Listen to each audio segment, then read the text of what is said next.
hormat, kemuliaan dan kuasa bagi Allah yang kekal. Dan segala bangsa ciptaan semesta sujud di hadapanmu. Oh yes.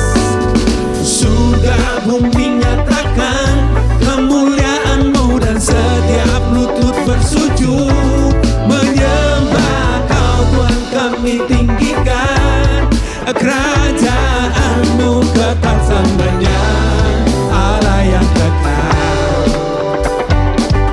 Amin, amin. Pujian dan hormat, kemuliaan dan kuasa bagi Allah yang kekal. Oh, dan segala bangsa ciptaan semesta sujud di hadapanmu. Surga bumi nyatakan kemuliaanmu, dan setiap lutut bersujud menyembah Kau Tuhan. Kami tinggikan kerajaanmu kekal selamanya, Allah yang kekal. Yes, oh, haleluya. Amin, amin.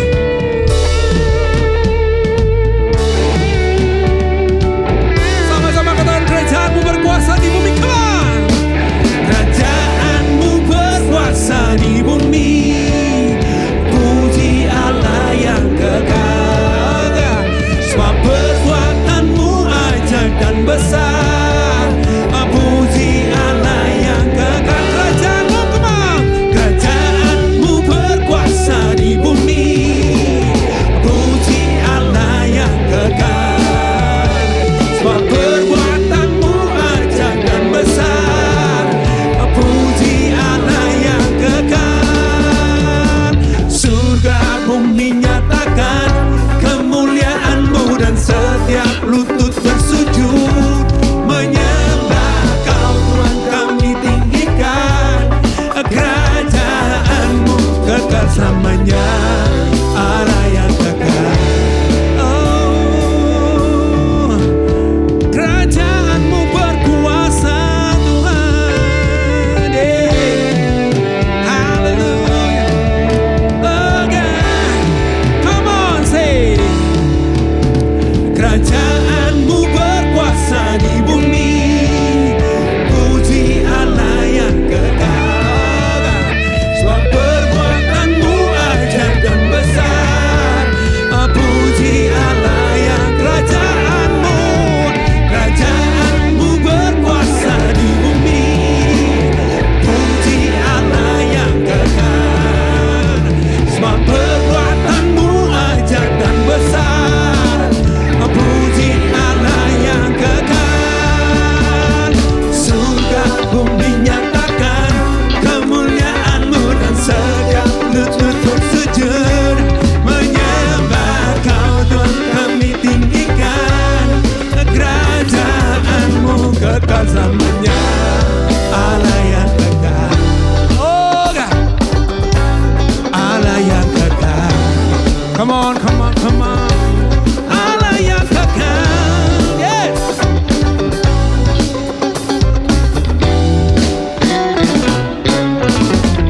Haleluya. Kita masih terus memuji Tuhan. Amin. Haleluya. So, come on.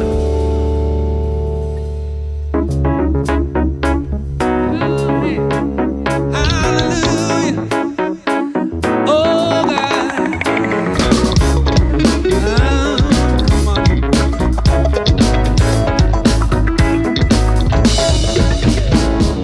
Kasih Allah tak berkesudahan, selalu baru setiap pagi.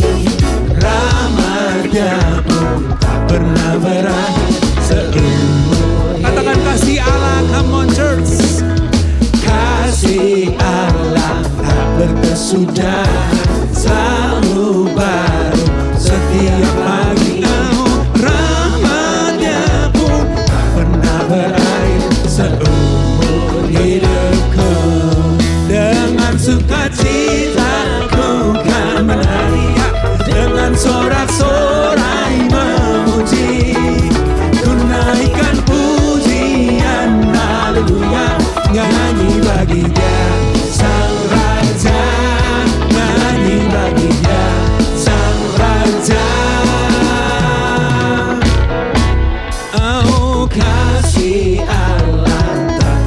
berkesudahan selalu baru setiap pagi. Rahmat-Nya pun tak pernah berakhir seumur hidup. Katakan dengan sukacita. Dengan sukacita ku kan menari, dengan sorak-sorai memuji, ku naikkan pujian haleluya, nyanyi bagi Dia Sang Raja, nyanyi bagi Dia Sang Raja selamanya.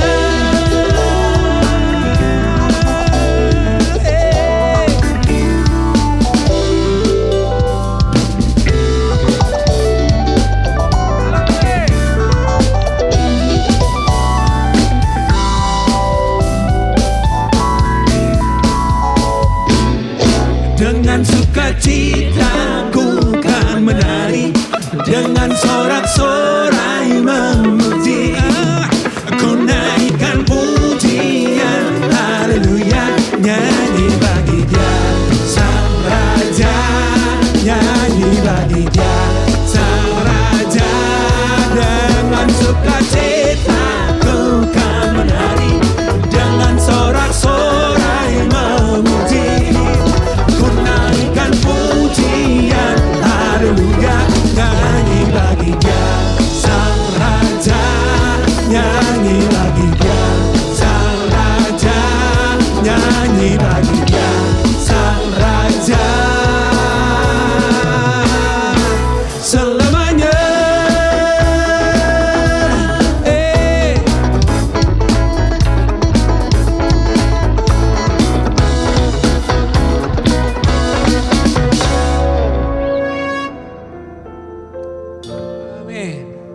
Saudara, mari siapkan hatimu untuk kebenaran firman Tuhan.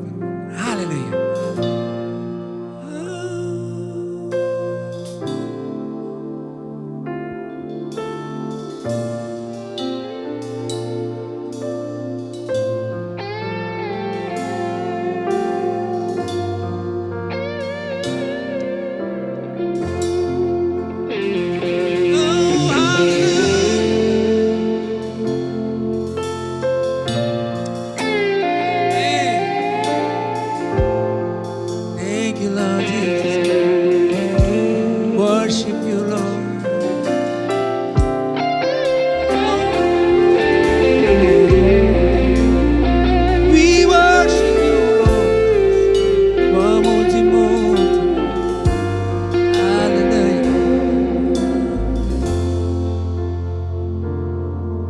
Amazing grace, how sweet the sound that saved a wretch like me. I once was lost, but now I'm found. Was blind, but now I see. My chains are gone, I've been set free. My God, my Savior has ransomed me. And like a flood, His mercy reigns. Unending love, amazing grace.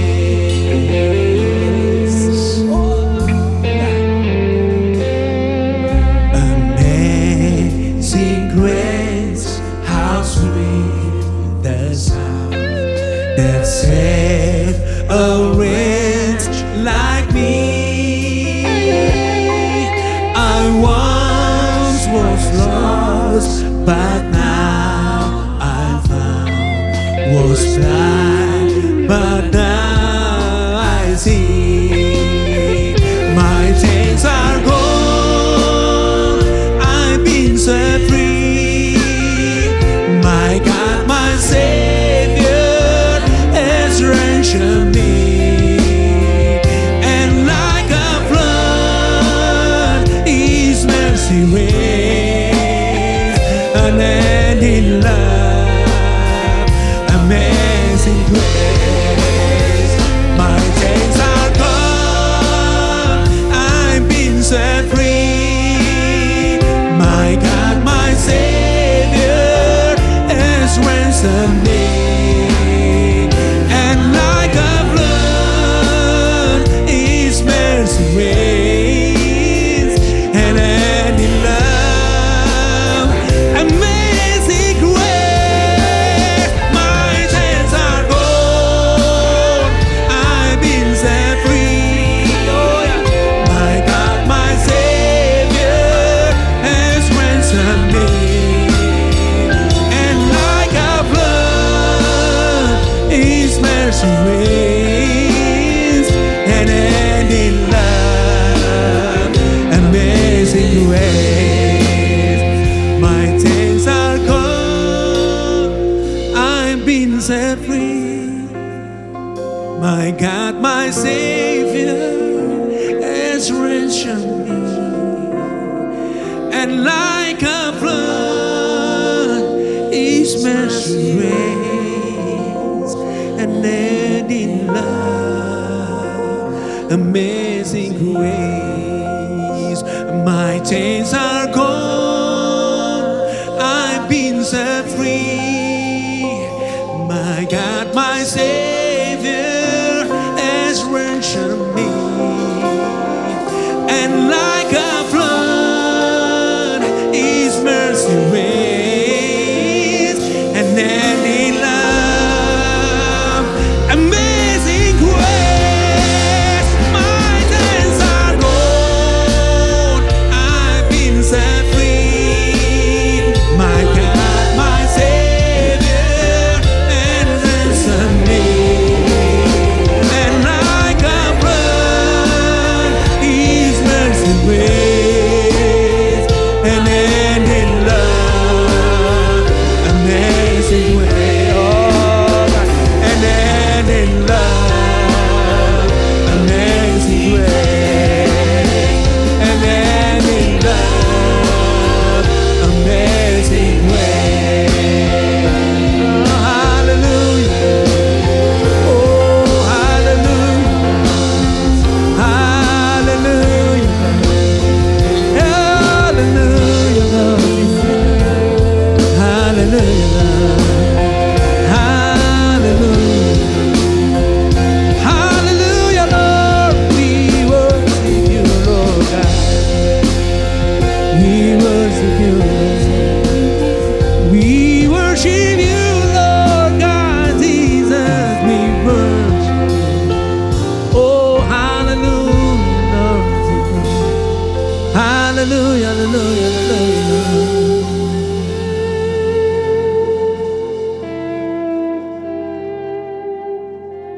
Shalom, apa kabar hari ini? Saya berdoa kita semua ada dalam keadaan yang luar biasa. Ya, dan saya percaya Tuhan yang luar biasa selalu beserta dengan kita. Amin. Nah, hari ini saya sedang menyampaikan sebuah kebenaran bagaimana kita bersikap sebagai orang Kristen di tengah keberagaman, di tengah masyarakat yang begitu multicultural, multi agama gitu kan.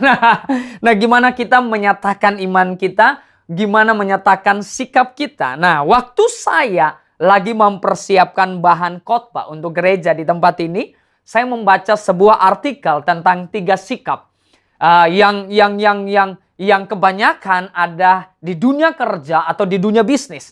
Nah, dan kemudian saya dapat sebuah inspirasi dan menurut saya ini bagus banget, bagus banget. Nah, sikap yang pertama dikatakan adalah sikap yang agresif. Nah, agresif itu menurut Kamus Besar Bahasa Indonesia dikatakan bahwa agresif adalah sebuah sikap yang di dalamnya ketika dia berkomunikasi dengan orang lain, kecenderungannya dia menyerang atau dia menjatuhkan orang lain. Nah, orang lain itu bisa atasannya kalau di pekerjaannya. Jadi kalau dia kasih ide, mungkin idenya bagus, tapi spiritnya terkesan merasa lebih superior, lebih hebat, dan terkesan menjatuhkan atasannya gitu.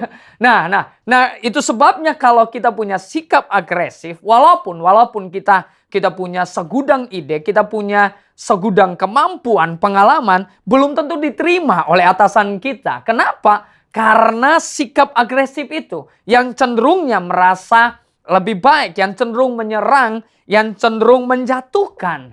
Nah, itu sebabnya kita perlu membangun diri kita supaya diri kita tidak punya sikap yang agresif ini. Itu kalau di dalam dunia kerja, kalau di dunia bisnis, ya kan?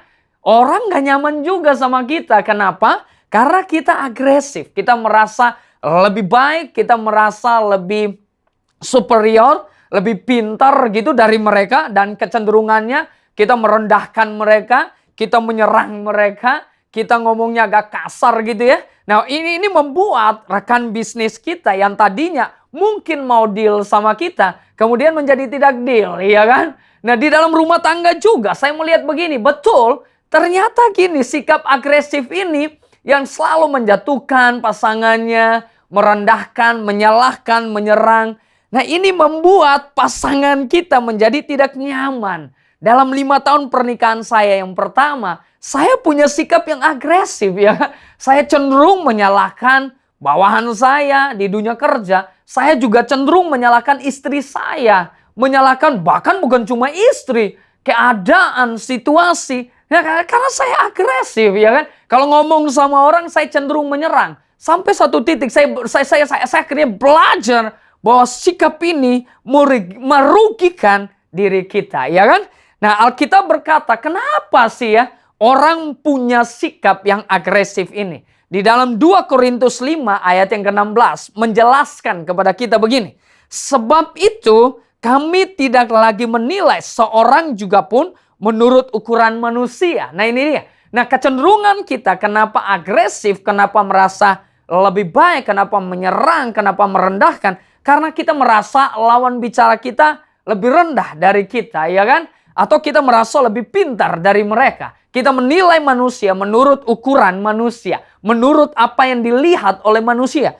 Nah, Alkitab menjelaskan kepada kita nggak boleh menilai seseorang menurut ukuran manusia. Harusnya kita menilai seseorang menurut ukuran Kristus. Sebab siapa yang sudah di dalam Yesus, menurut 2 Korintus 5 ayat 16 adalah ciptaan baru. Nah, itu sebabnya saya belajar gini supaya kita menang dari sikap agresif ini. Kita harus belajar untuk menilai yang pertama diri kita. Bahwa saya berharga bukan apa yang saya punya, gitu kan. Saya berharga karena Kristus mati buat saya. Karena saya begitu dikasihi oleh Kristus.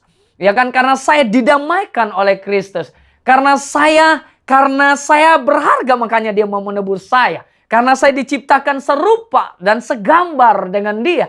Itu yang membuat saya berharga. Nah, karena saya berharga dan karena saya menilai diri saya benar, ya kan? Saya mampu menilai orang lain benar. Kalau saya mampu menghargai diri saya, maka otomatis saya mampu untuk menghargai orang lain. Sehingga lawan bicara kita nggak merasa dijatuhkan. Lawan bicara kita nggak merasa direndahkan. Nah, ini sikap yang pertama, agresif. Nah, kalau kita kaitkan dalam pemberitaan Injil, seringkali kekristenan ditolak karena keagresifannya, ya. Kita merasa paling benar, kita menyerang agama orang lain, kita menyerang dan terkesan kita menjatuhkan, merendahkan. Nah, ini salah, ya kan? Harusnya kita tidak mengembangkan sikap agresif dalam menyatakan iman Kristen kita, ya kan? Sebab ini ada spirit merasa paling benar, spirit yang menyerang, menjatuhkan, dan kalau itu kita kembangkan di dalam pemberitaan Injil kita, pemberitaan iman kita, oh, kita pasti ditolak oleh dunia ini, ya kan? Nah, sikap yang kedua, ini sikap yang pertama tadi adalah agresif, tapi sikap yang kedua adalah sikap pasif. Nah, kita mau lihat apa itu sikap pasif. Ini kan, ini sikap yang kedua. Yang ternyata dihidupi oleh banyak orang hari-hari ini. Baik di dunia kerja maupun di dunia mana aja, ya. Sikap yang kedua adalah pasif. Nah, pasif artinya menerima saja. Tapi ternyata gini, dia menerima cuma dia menyimpan sebuah ketidaksukaan, ya kan? Walaupun dia nggak suka, dia terima. Walaupun dia pahit, dia terima. Ini bahaya kan? Karena tinggal tunggu bom waktu saja. Dan itu akan menjadi sebuah ledakan emosi yang mengerikan. Ya. Nah, dan definisi daripada pasif juga adalah tidak giat. Jadi nggak giat gitu kan, tidak aktif. Bisa kita katakan bahwa cari aman gitu ya. Dia nggak akan berani berkorban kalau itu mengorbankan hidupnya, ya kan? Dia nggak berani lakukan itu. Dia masa bodoh, ya kan? Dia cuek, dia acuh nggak acuh. Nah, kalau sikap ini yang kita kembangkan, kira-kira kita sebagai atasan yang punya perusahaan, ya kita mau nggak punya karyawan yang punya sikap pasif? Kalau saya bos, saya nggak mau dong punya karyawan yang pasif. Sebab pasif ini nggak menguntungkan, nggak membangun, nggak berkontribusi. Ya. Nah, dalam rumah tangga juga gitu kan. Coba suami istrinya pasif ya, suaminya pasif. Untuk membangun sebuah kebahagiaan, untuk membangun sebuah rumah tangga yang lebih baik, nggak bisa. Dua-duanya mesti berkontribusi. Kalau ada yang pasif, berarti contoh ayahnya pasif, berarti fungsi ayah akan kurang terasa di dalam rumah tangga. Itu akan ada sebuah fungsi yang tidak berfungsi gitu kan. Nah, itu sebabnya kita mesti menang atas sikap yang pasif ini. Dalam pemberitaan Injil, kita nggak boleh masa bodoh dong. Itu salah. Satu, agresif, salah. Agresif terlalu merasa paling benar, menyerang, menjatuhkan, terkesan menghina. Tapi pasif juga nggak benar, ya kan? Pasif masa bodoh. Loh, tetangga kita perlu berdoa dong. Teman kerja kita perlu berdoa supaya mereka mengenal Tuhan, supaya mereka diubahkan. Dalam perusahaan, kalau kita sebagai karyawan, perlu dong kita memikirkan perusahaan. Sebab dimanapun kita berada, itu pelayanan. Kita ada di gereja, jangan pasif.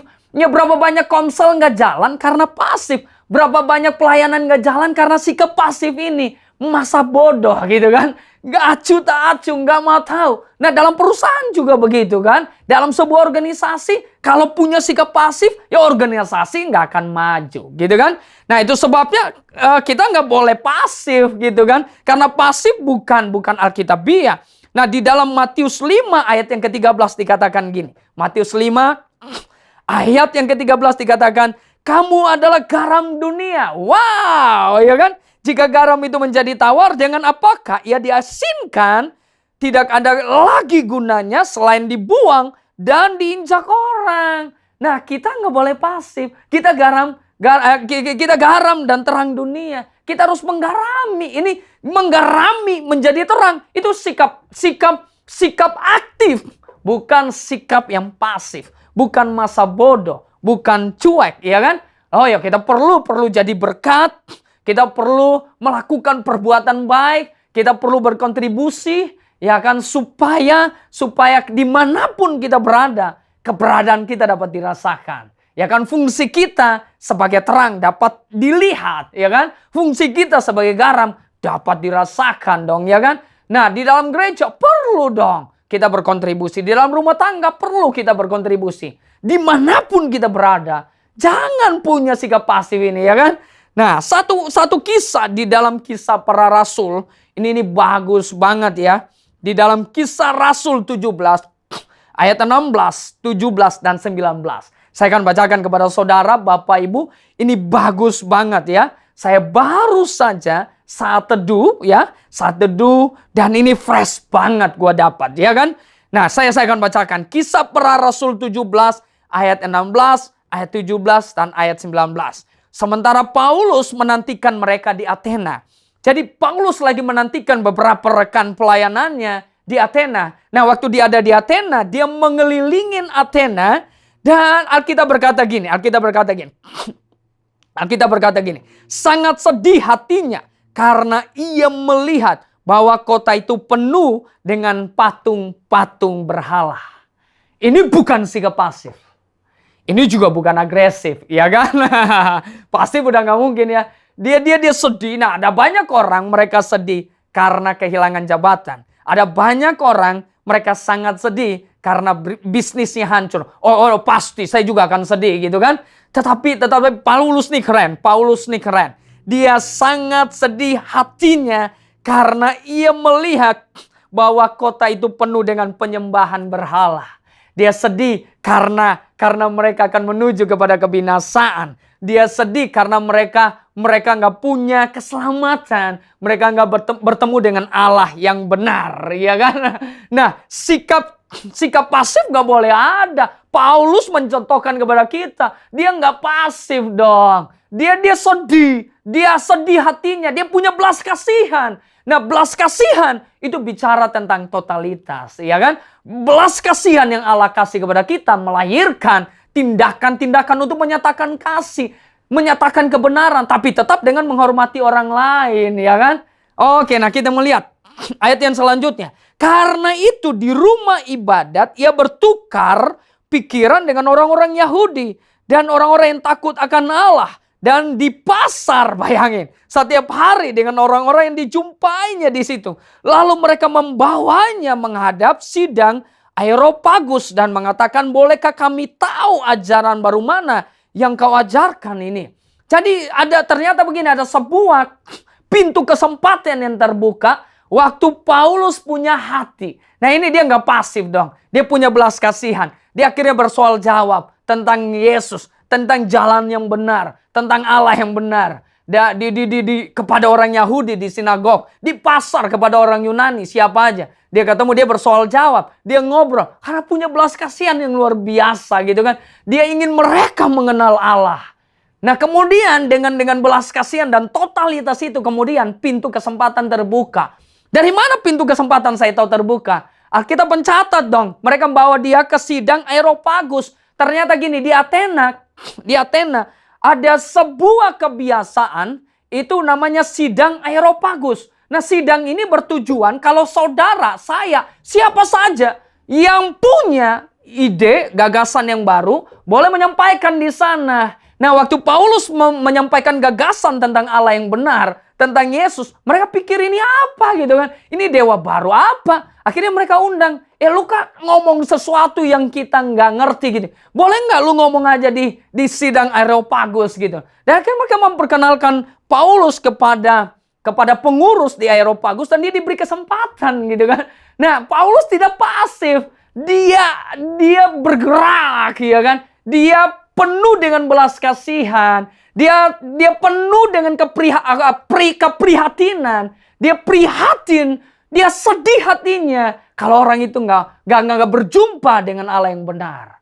Nah, jadi pasif juga salah, ya kan? Paulus menjelaskan kepada kita, mencontohkan kepada kita bahwa pasif ini bukan sikap anak Tuhan. Nah, sikap anak Tuhan apa? Yaitu asertif. Nah, ini yang ketiga. Ketiga adalah membangun sikap asertif. Nah, ini yang terakhir dan yang kalau terakhir benar-benar terakhir. Asertif itu artinya apa? Menurut Kamus Besar Bahasa Indonesia, KBBI, dikatakan gini, kemampuan untuk mengontrol diri sendiri atas setiap masalah yang datang. Jadi asertif itu dia mampu mengontrol dirinya atas semua persoalan yang datang dalam hidupnya dan bukan berusaha mengontrol orang lain. Nah, ini asertif. Dia nggak berusaha mengontrol orang lain, dong ya. Tapi banyak kita lebih mau mengatur orang lain. Kita lebih mau mengontrol orang lain. Padahal begini, yang paling penting untuk kita kontrol bukan orang lain. Sebab orang lain, situasi, kondisi, kita nggak bisa kontrol dong. Nah, yang bisa kita kontrol adalah diri kita. Nah, asertif itu artinya gini, kemampuan untuk mengontrol dirinya, untuk mengontrol emosinya, untuk mengelola setiap persoalan yang datang, setiap kritikan yang dia terima, dia sanggup mengelolanya, dia sanggup menerimanya. Nah, ini asertif, ya kan? Asertif. Nah, ya kan? Tapi asertif juga gini, ternyata bukan cuma mengontrol dirinya, tapi asertif juga menurut Kamus Bahasa Indonesia artinya gini, jujur dalam bersikap, jujur terhadap diri sendiri. Dia berani mengungkapkan apa yang dia percayai. Ya. Kalau dia merasa benar, ya dia katakan benar. Kalau dia merasa salah, dia katakan salah. Tapi tetap dengan menjunjung sikap hormat kepada orang lain. Nah, ini asertif. Dia jujur, dia berani mengatakan keyakinannya, dia berani menyatakan apa yang dia percayai, dia mengatakan kebenarannya, tapi tetap dalam sikap hormat kepada orang lain. Nah, ini keren banget. Ada satu lagi, ada satu definisi menurut Wikipedia dikatakan gini, bahwa dia yakin pada prinsip yang dia percayai. Jadi dia yakin banget dengan prinsip yang dia percayai. Bahkan dia berani mengungkapkan yang dia percayai dengan jelas, dengan clear, dengan yakin. Tapi gini, dia tetap hormat kepada orang lain yang berbeda kepada dia. Dia tetap menghargai perbedaan itu, ya kan? Dia tetap menghargai dan memberikan rasa respek, rasa hormat kepada orang lain. Nah, kebalikan daripada agresif. Kalau agresif apa? Dia punya pendapat tapi dia menjatuhkan. Nah, bahasa sederhananya gini. Asertif itu kemampuan untuk menempatkan diri di posisi yang tepat. Nah, dia pandai membawa dirinya. Dia pandai menempatkan dirinya pada posisi yang benar, ya kan? Contoh. Kalau dia bawahan ya, dia asertif. Bosnya agak galak gitu ya. Bosnya agak dominan. Nah, dia bisa terima tuh. Dan dia bisa asik aja dengan bosnya gitu kan. Nah, ini asertif gitu lah. Dia bukan penjilat. Dia berani ngomong apa adanya. Cuma cara ngomongnya enak gitu kan. Cara kasih masukannya santun gitu lah. Masukannya diterima, tetapi dia juga diterima gitu kan. Nah, ini asertif gitu lah. Nah, ketika ada perbedaan dihargai. Dan kalau dia ditolak pandangan dia nggak merasa minder gitu kan. Nggak merasa dikalahkan, bukan. Kalau dia punya ide nggak diterima, ya udah diterima ya. Dia orang asertif itu punya sebuah kerinduan untuk belajar. Dia rindu sekali untuk belajar, untuk berkembang, gitu kan? Itu asertif. Ya. Itu sebabnya gini. Orang-orang yang asertif lah yang enak gitu. Kalau dia di keluarga, oh dia asertif kepada anak-anaknya. Dia bisa terima kekurangan anak-anaknya, tapi dia juga bisa mendidik kekurangan itu. Nah, dia bukan menjatuhkan, ya kan? Dia bukan menghina, dia bukan masa bodoh juga. Dia tidak tahu kekurangan anaknya, tapi dia bisa bina. Tapi dalam sikap mengasihi dan mau anak itu bertumbuh, mampu mengkomunikasikan dengan baik. Itu asertif gitu kan. Dia hormat, walaupun orang itu salah, dia hormat, dia respect. Tapi kemudian dia memberikan masukan-masukan yang baik gitu ya. Dalam dia memberikan masukan, oh dia tetap hormat kepada orang lain. Karena dia hormat, cara bicaranya enak gitu. Jadi idenya asik, tapi orangnya juga asik. Nah, orang yang asertif, yang ternyata begini, yang berhasil di bidang manapun. Nah, Anda mungkin pintar nih, saya mungkin pintar, Bapak Ibu mungkin pintar. Pengalaman segudang. Tapi kalau kita agresif, terkesan menjatuhkan orang lain, merendahkan lawan bicara kita, rekan-rekan kita, atasan kita, yang nggak dipakai, atasan kita nggak nyaman, ya kan? Tapi pasif juga, waduh masa bodoh, acuh, nggak bagus juga. Tapi asertif keren, dia peduli, dia kritis, tapi dia hormat, ya kan? Dia juga tetap hormat. Nah, ini sikap yang luar biasa, kritis, tapi tetap menghormati orang yang mau dikritisi itu, ya kan? Kritis, tapi tetap respect kepada orang yang dia mau kasih masukan. Ya, kalau atasannya salah, dia hormat kepada atasannya, tapi dia juga mencintai atasannya. Makanya dia kasih masukan. Tapi dia pandai membawa dirinya. Dia tahu, oh ini kayaknya lagi nggak tepat nih gue kasih ngomong nih. Kalau gue ngomong masukan ini, bos gue bisa marah nih. Bos gue lagi marah-marah, omset lagi turun. Dia nggak ngomong. Pas lagi makan-makan, suasananya lagi enak gitu kan. Lagi nyaman, omset lagi asik, dia kasih masukan di sini. Nah, ini asertif, kemampuan membawa diri, kemampuan menempatkan diri di setiap situasi. Ini asertif, ini luar biasa. Nah, sekarang ciri-ciri yang terakhir nih, ciri-ciri dan gimana cara kita mengembangkan sikap yang asertif dalam hidup kita supaya hidup kita menjadi berkat. Yang pertama gini, pahami dan kuasai apa yang kita yakini. Sebab begini, asertif adalah orang yang jujur, punya prinsip, punya integritas kepada apa yang dia percayai. Itu sebabnya gini, apa yang kita percayai, kita harus paham, kita harus kuasai apa yang kita yakini. Hosea 4 ayat 6 dikatakan gini, umatku binasa karena mereka tidak mengenal Allah. Karena engkau yang menolak pengenalan itu, maka aku menolak engkau menjadi imamku. Dan sebagainya, ada kata mengenal. Jadi kita harus paham betul Allah yang kita sembah. Kita harus mengerti betul prinsip iman kita. Kita harus meyakini betul Alkitab yang kita baca. supaya kita bisa menjelaskan dengan yakin kepada orang lain. Supaya kita punya pendirian yang teguh. Ada banyak orang Kristen hari ini, mereka hanya modal percaya nekat aja. Ketika diserang, mereka nggak bisa mempertanggungjawabkan iman mereka. Mereka nggak bisa mempertanggungjawabkan ketuhanan Yesus. Mereka nggak bisa mempertanggungjawabkan Alkitab mereka. Nah, ini membuat kita goyah. Tapi ngotot ya. Ngotot tapi nggak punya bobot gitu kan. Ngotot tapi nggak punya kemampuan untuk mempertahankan prinsipnya. Itu sebabnya yang pertama begini, saya pelajari ya. Orang yang asertif itu dia tahu apa yang dia percayai. Dia tahu apa yang dia mau gitu, kurang lebih gitu. Dia mengerti apa yang dia percayai. Dia pegang betul prinsip itu, bukan prinsip yang buta. Nah, contoh di Alkitab, Daniel ngerti siapa Allah yang dia sembah. Bukan menyembah buta. Dia ngerti, dia pelajari Taurat. Dia berdoa kepada Allah, dia menyelidiki kitab, dan itu sebabnya dia punya sebuah keyakinan yang kokoh. Sehingga dia kuat sekali pada prinsipnya. Dia paham betul prinsipnya. Dia bisa mempertahankan imannya. Dia bisa menyatakan imannya di tengah kemajemukan, bahkan di tengah musuh. Dia bisa. Nah, saya berdoa gini, kita sebagai orang Kristen, yang pertama dong, kalau mau asertif, yakini apa yang kita percayai. Pahami betul, yakinin betul. Supaya kita bisa meyakinkan orang lain. Supaya kita bisa mempertanggungjawabkan ketika kita diserang. Tapi yang kedua ya, asertif itu pandai melihat peluang. Nah, ini kembangkan ya. Jadi yang pertama, tadi ya, apa yang kita percaya, apa yang kita yakini, prinsip-prinsip kebenaran, kita harus pahami betul, kita harus mengerti betul, kita mesti belajar, kita punya landasan, dasar firman yang jelas supaya kita kokoh. Supaya kita teguh berdiri. Supaya kita bisa mempertanggungjawabkan kepada orang lain. Tapi yang kedua adalah pandai melihat peluang. Pandai melihat situasi. Ya kan, ada dulu saya orangnya gitu ya. Main asal tabrak aja gitu ya. Terhadap bapak rohani saya. Kadang-kadang saya tabrak aja. Akhirnya kadang-kadang apa yang saya sampaikan baik itu menjadi dianggap tidak baik. Karena bukan masukan yang saya kasih masukan itu tidak baik. Bagus. Cuma cara saya, cara bicaranya, spiritnya, itu terkesan sombong, menjatuhkan, merendahkan. Ya kan?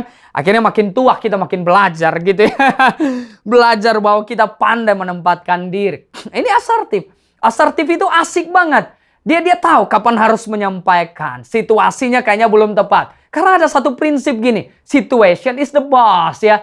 Saya kebetulan di bidang marketing. Kalau saya mau closing orang, situasi itu menjadi segala-galanya, menjadi bos. Kalau situasinya nggak bagus, jangan masuk ya kan. Gagal presentasi kita, ya. Gagal lobby kita. Makanya situation is the boss. Nah, pandai melihat situasi. Nah, saya percaya begini, orang yang dipimpin Roh Kudus, mereka ngerti kapan harus bicara, kapan harus menyampaikan. Nah, saya diberkati dengan Paulus ya. Nah, sambung yang tadi ya, yang Paulus. Waktu dia dapat pintu kesempatan, lihat sikap Paulus loh. Di sambungan tadi, kisah Rasul 17 ayat 22 sampai 23. Dia kan udah dapat kesempatan bicara di Areopagus. Tapi dia punya sikap yang agak asertif loh. Dia bukan agresif, merendahkan, menjatuhkan. Dia juga bukan yang pasif. Masa bodoh, enggak. Dia lihat kesempatan itu, dia persiapkan dirinya. Dia belajar baik-baik. Nah, dia mulai dengan apa? Kalimat begini. Dia berkata gini, dia berdiri di Areopagus dan dia berkata, Areopagus, ya, sebuah sidang untuk siapa saja. Boleh saya, boleh saudara, boleh Paulus ya. Kalau kita hidup di zaman itu, kita boleh mengungkapkan sebuah gagasan. Asal gagasan itu gagasan yang baru, gagasan yang berbeda. Dan orang Yunani senang dengan hal itu. Nah, Paulus kebetulan bawa Yesus. Mereka, ini dewa mana ini? Mereka minta Paulus bicara di Areopagus. Di hadapan banyak orang, di hadapan sidang Areopagus. Dia bicara keren. Dia asertif. Dia bilang begini, hai orang-orang Athena, aku lihat bahwa dalam segala hal kamu sangat beribadah kepada dewa-dewa. Dia memuji loh. Pertama dia puji loh. Keren ya Paulus ya. Dia puji. Mereka itu menyembah Tuhan. Mereka mencari Tuhan. Keren. Nah, banyak kita menyerang, menjatuhkan agama orang. Nah, Paulus gak menjatuhkan loh. Dia puji. Kamu nih menyembah dewa. Kamu sungguh-sungguh loh. Kalian tuh luar biasa. Tapi, nah ada tapinya nih. Puji dulu dong kan. Nah, ini nih cara sikap yang luar biasa. Paulus tuh asertif. Dia dia menyatakan apa yang benar, tapi dengan sikap yang benar. Dengan sikap hormat kepada orang Athena. Nah ini keren ya. Ini keren. Nah, oke. Baru dia bilang begini. Sebab ketika aku berjalan-jalan di kotamu dan melihat-lihat barang-barang pujaanmu, aku menjumpai juga sebuah mezbah dengan tulisan kepada Allah yang tidak dikenal. Nah, dia jalan-jalan di kota, dia melihat ada satu tempat, ada tulisan gini. Menyembah kepada Allah yang tidak dikenal. Nah, dia bilang begini. Aku berjalan di kotamu, aku mendapati kalimat itu. Nah, dari situ dia masuk. Oh, dia nggak bawa pandangan Yahudinya, nggak bawa pandangan Yesus dulu. Dia masuk dari slogan mereka, dari kebenaran yang mereka percaya. Loh, mereka itu menyembah kepada Allah yang tidak dikenal, kepada Allah yang tidak dikenal. Paulus menjelaskan dengan baik sekali siapa Allah yang dikenal tanpa menjatuhkan mereka, tanpa merendahkan mereka. Nah, memang nggak semua percaya, tapi lumayan banyak yang percaya. Nah, ini sikap asertif. Ya, kita tidak pasif, tidak masa bodoh, tidak acuh tak acuh, ya kan? Tidak takut, tidak khawatir juga. Tapi kita juga tidak agresif, menjatuhkan, merendahkan. Tapi yang benar adalah asertif. Nah, Paulus ini contoh, dia pandai melihat situasi. Dia pandai melihat audiensnya, dan itu keren banget. Yang ketiga, untuk memiliki sikap asertif adalah kembangkan sikap menghormati orang lain. Nah, gimana kita bisa menghormati orang lain kalau kita nggak menghormati diri kita? Ini yang terakhir ya. Dan biasa yang terakhir, mujizat terjadi. Terakhir ya. Oke, jadi yang ketiga itu asertif artinya dia hormat kepada lawan bicara, kepada bosnya, kalau di kantor kepada pasangannya, hormat dulu. Kalau kita respect, kita hormat, cara kita memberi masukan, tujuannya bukan menjatuhkan. Ya, kalau kita mengasihi, kita hormat, kita juga nggak pasif, nggak masa bodoh. Kita akan take care kepada orang itu. Nah, kita harus juga menyatakan kasih Tuhan kepada teman kantor kita yang berbeda keyakinan, karena kita tahu bahwa kita mengasihi dia. Orang perlu mengenal Yesus, Tuhan yang benar, Allah yang benar, ya kan? Nah, sikap menghormati itu ternyata dimulai dari kita sadar, ya, dimulai dari kita menghargai diri kita sendiri. Nah, saya mau bacain satu ayat yang terakhir buat kita di dalam Yesaya 43 ayat yang keempat berkata gini. Oleh karena engkau berharga di mataku dan mulia, dan aku ini mengasihi engkau, maka aku memberikan manusia sebagai ganti nyawamu, dan gantimu dan bangsa-bangsa sebagai ganti nyawamu. Nah, ini sebuah kebenaran yang luar biasa tentang sebuah keberhargaan. Nah, kalau kita nggak pernah menghargai diri kita, kita sulit menghargai orang lain. Alkitab berkata gini, ada sebuah perenungan yang saya coba renungkan gini ya. Saya coba renungkan dari Yesaya 43 ayat yang keempat berkata, oleh karena engkau berharga, maka Tuhan memberikan nyawa untuk menggantikan nyawa kita. Siapa yang diberikan nyawa untuk menggantikan nyawa kita? Yaitu diberikan Yesus. Yesus datang untuk menebus kita karena kita berharga. Dulu saya pikir gini, saya ditebus supaya saya berharga. Saya ditebus karena saya tidak lagi berharga. Makanya saya ditebus supaya saya berharga. Ternyata salah. Saya ditebus bukan supaya saya berharga. Saya ditebus karena saya berharga. Ya, karena saya berharga. Karena dan supaya beda. Supaya artinya udah tidak ada harganya. Ditebus supaya berharga. Tapi kalau kita merujuk kepada Yesaya 43 ayat 4 dikatakan, karena engkau berharga, maka aku memberikan nyawaku bagi engkau. Gitu, kurang lebih gitu ya. Karena engkau berharga, maka aku datang mati buat engkau. Jadi waktu kita jatuh dalam dosa, apapun keadaan dan situasi kita, harga kita tetap sama, bro. Ya kan? Harga kita tetap sama, sis. Asik ya. Harga kita tetap sama. Seumpama kita berlian ya. Nah, berlian ini lagi jatuh di dalam comberan gitu kan. Wah iya, lagi kotor, lagi jorok. Tapi tetap berlian dong kan. Karena berlian, maka yang tuannya itu datang ambil. Oh, gua kalau berlian gua jatuh, jangankan comberan, tai kotoran manusia gue juga ambil. Habis itu gue datang ke dokter kulit aja kan, diobatin selesai gitu. Berlian gitu, apalagi segenggam gitu ya. Gue ambil dong berlian ya kan. Nah, Yesus menebus kita Itu ya berlian kalau di comberan tetap berlian kan. Harganya nggak turun kan. Tetap berlian. Cuma begini, waktu manusia jatuh di dalam dosa, yang turun apa? Yang turun adalah kesadaran akan keberhargaannya. Jadi dia nggak sadar kalau dia berharga. Waktu dia jatuh dalam dosa, yang hilang itu ternyata kemuliaan Allah hilang itu salah satunya ditandai dengan apa? Dia nggak sadar, manusia nggak sadar bahwa dia berharga. Makanya mereka berusaha untuk dihargai. Mereka berusaha punya mobil, punya rumah. Supaya apa? Supaya dihargai. Ya kan? Mereka berusaha menampilkan ide-ide yang terbaik supaya mereka dihargai. Nah, karena mereka sendiri tidak menghargai diri mereka, mereka sulit menghargai orang lain. Mereka sulit memperlakukan orang lain dengan hormat. Karena mereka sendiri gak menilai diri mereka baik. Gak aman dengan diri mereka. Mereka sendiri gak hormat kepada diri mereka. Mereka merasa diri mereka gak berharga.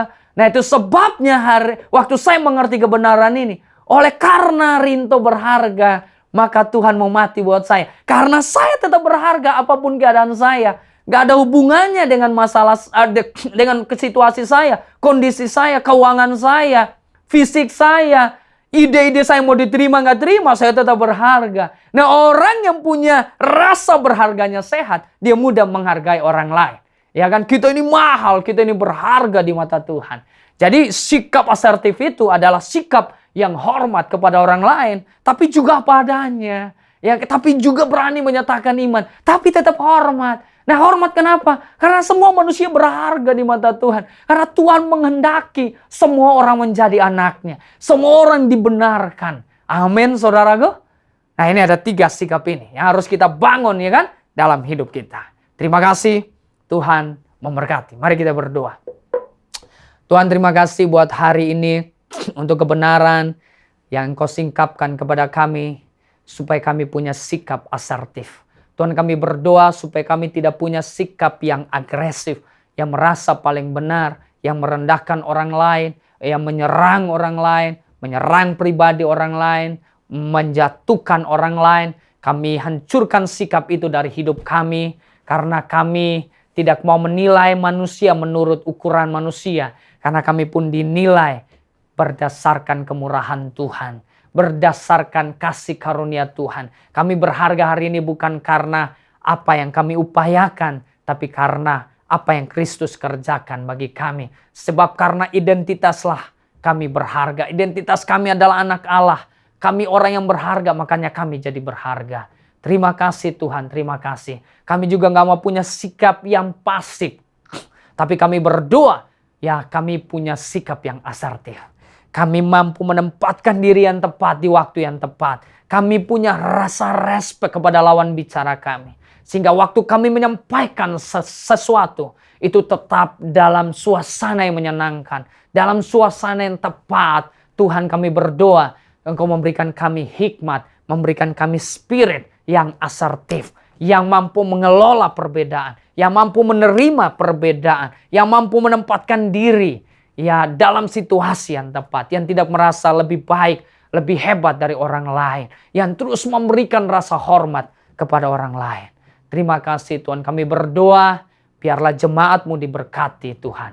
Dan mari jemaat Tuhan angkat kedua tangan kita dan terimalah berkat Tuhan.